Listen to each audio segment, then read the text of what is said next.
நீ போறதான் போற என் பிள்ளைய கொண்டு போயிடு சுசே போ சுசே போ சுசே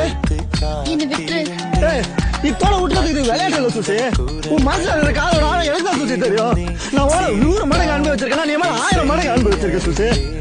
உங்க அப்பா என்ன வெட்டினாலும் கொண்டாலும் என்ன விட்டாத பிள்ளை நீ தானே சுசி சொன்ன டாக்டர் சொன்ன மாதிரி ஏதாவது நடந்தா நீ என்ன விட்டுற மாட்டல நானே உனக்கு தெரியாது போல நான் ஏன்னு சொன்னாலும் என் விட்ட நான் பிள்ளை கத்துனாலும் என்ன விடாத நீ தானே சுசி சொன்ன இப்ப விட்டு நான் எப்படி சுசி விடுவேன் செத்தாலும் சாவனை தவிர உனக்கு விடமாட்டேன் சுசி அந்த ஆண்டவன் வேண்டிக்கிறதுலாம் ஒன்னே ஒண்ணுதான் சுசி எந்த ஜென்மத்தையும் உனக்கு என்ன பத்தி ஞாபகம் வந்துடவே கூடாது தாங்க மாட்டேன் அந்த தெருமனையை நீ தாண்டும் போது உன் பிள்ளை செத்து கிடப்பான் ஐ லவ் யூ பில்லு எனக்கு எதுவுமே ஞாபகத்துக்கு வரல இதுக்கு முன்னாடி இங்க வந்தேனா உன்னை பார்த்தேனா பேசினா லவ் பண்ணேனா